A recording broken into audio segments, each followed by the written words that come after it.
Hello friends, मैं सोनाली स्वागत करती हूँ आपका आपके अपने चैनल पर। तो प्रीतो का एक बड़ा लंबा चौड़ा सा वीडियो आ गया है। वो वीडियो क्यों आया है कि जीजा की तरफ से जो रिप्लाई आया था उसके लिए प्रीतो का वीडियो फिर से आ गया है।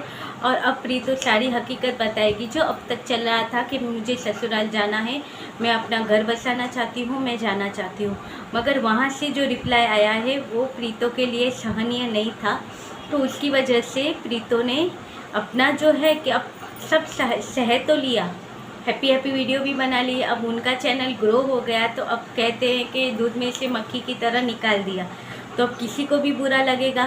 तो यहाँ से प्रीतो ने डिसाइड किया है कि अब कुछ भी हो, 15 साल हो या 20 साल हो, इंसाफ तो चाहिए ही जो इनके साथ किया गया है। तो पहले प्रीतो ने सारी हकीकत बताई थी अपनी सासू माँ के बारे में, जो इनके साथ इनकी सासू माँ ने की थी। तो सबको पता है कि अभी अभी सासू माँ का ही जो नया चैनल बना है वो चैनल पे वीडियो आया था। तो कुछ 38 सेकेंड का वीडियो था। तो वो वीडियो में जीजा ने सब बैठ के माँ को क्वेश्चन पूछते पूछते वीडियो बनाया था। और देखा होगा आपने कि माँ का क्वेश्चन पूरा हो ना हो उनसे पहले ही जीजा बीच में बोल पड़ते थे। मम्मी पूरा क्लियर नहीं कर पाई थी, मम्मी जी को रोना आ गया था। सही है, किसी भी बुजुर्ग को रोता देखकर किसी को भी अच्छा नहीं लगता है। आज हम भी सोचे कि हमारे में भी जब हमारी मम्मी रोती है तो हमें कितना बुरा लगता है, नहीं होता है सहन, वो तब तक भी ठीक है। मगर जो वीडियो बना था उसमें कहा था कि बच्चे को चाहते हैं मगर बहू को नहीं चाहते हैं। तो बात सही है, बच्चे के बगैर बहू कैसे आएगी। इनको इनके वंश वारिस दिया है और वो वारिस चाहिए, मगर वो नहीं चाहिए और वो वारिस भी अब चाहिए। अब जब सबसे शॉकिंग बात तो प्रीतो ने कल के वीडियो में बताई थी कि इनका कहना आज तक सबने सुना होगा, जिसके बारे में जीजा ने एक पूरा वीडियो बना दिया कि अपने पापा के बारे में।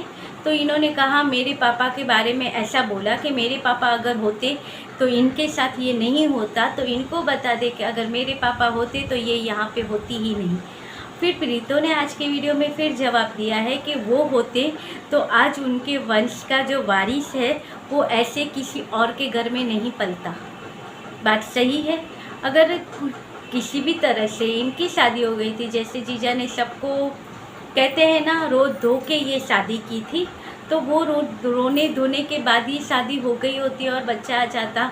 तो कहते हैं कि आपको अपने मूड़ी से ब्याज ज़्यादा मीठा होता है। तो जब वारिस आ गया है, अपना पोता आ गया है, तो कोई भी दादी या दादा कहे तो उससे दूर नहीं हो सकते हैं, उन्हें उसके ऊपर प्यार आता है। और जब बात तो आज के ज़माने में तो बेटा भी कहो तो बेटी भी कहो सब एक ही है। अब कोई बैर नहीं होता है कि लड़का आया तो हम पहले बांटेंगे और लड़की आई तो हम कुछ नहीं बांटेंगे, वो नहीं है। ज़माना बदल गया, आज लड़की लड़कों से ज़्यादा लोकप्रिय होती है और जैसे लड़के कमाते हैं वैसे लड़कियां भी कमाती है और अपने परिवार को संभालती है। मगर इनको जब इनका वारिस मिल गया था तो वो दादा कैसे पीछे रह सकते थे। और शायद जब घर में कोई बड़ा हो और अच्छे से संभालो तो ये परिस्थिति आती ही नहीं है। तो प्रीतो ने जवाब में कहा कि वो होते तो उनका पोता किसी और के घर में ना पल रहा होता। और उसके बाद के इनकी जो बातें हैं कि बच्चे को, तो प्रीति को यहाँ से ये लगता है कि इसके साथ एक गेम हुआ है कि जैसे कि यूज़ हुआ और फिर छोड़ दिया।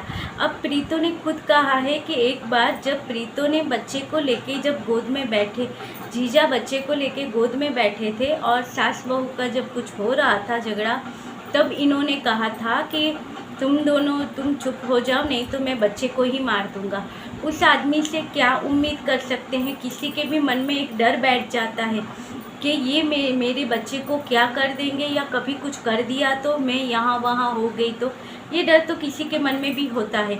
और हो सकता है उसी वजह से हमने देखा होगा कि एक वीडियो में जब इनके डिलीवरी को ही कुछ टाइम ही हुआ था, कुछ 40 दिन के बाद मैं क्या आना होता है, मगर तभी कुछ 20-22 दिनों के बाद ही अचानक से प्रीतो हमें अपने ससुराल में नज़र आई थी। और तभी इनकी बड़ी दीदी भी वहाँ पे ही थी और जो बड़ी दीदी बच्चे के लिए कपड़े लाई थी वही कपड़े यहाँ पे पहनाए गए थे बच्चे को।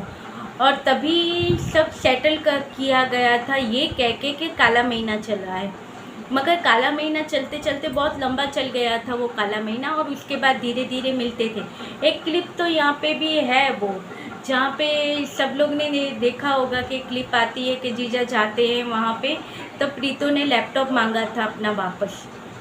तब जीजा वो पुल के पास आते हैं लैपटॉप देने, सबूत रख रहे हैं ये अपने पास, वीडियो लेके ये आ रहे थे। वीडियो ब्लॉग बनाते बनाते जीजा ने बात करते करते पुल पे आए थे कि इसे के लैपटॉप चाहिए, मैं लैपटॉप देने आ रहा हूँ करके। और जब प्रीति को लैपटॉप का थैला दिया वो भी शूट हुआ, और थैला लेके वो गई, तब तक का जीजा ने पूरा शूट किया, यानी कि सबूत रखा कि देखो मैंने ये चीज़ें इसको वापस की है, इसने मुझसे ये चीज़ मांग ली, वापस ले गई अपनी ये चीज़ें।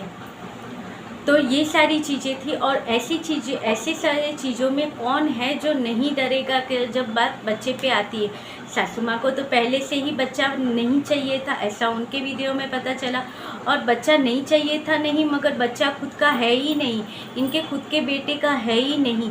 वो चीज़ें जब बोली जाती है तब औरत को बहुत ही बुरा लगता है कि उसके ऊपर इल्ज़ाम लगे हैं कि ये बच्चा हमारा नहीं है।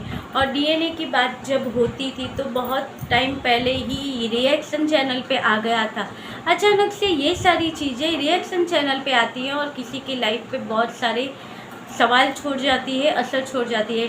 कि रिएक्शन चैनल पे एक चैनल ने बताया कि यहाँ पे डीएनए की बात हुई कि डीएनए करवा लो बच्चे का, ये वो। तो उसके बारे में भी प्रीतो ने कहा कि हाँ, मुझसे कहा गया था कि जब स्टार्टिंग में ही बच्चा हो गया था यानी रह गया था, तभी कहा गया था कि डीएनए करवा लेते हैं या डीएनए करवा लो। जब खुद का ही आदमी को विश्वास ना हो कि वो बच्चा खुद के उसका है, तो तब कहाँ से वो लेडीज़ कुछ कर सकती है ज़्यादा।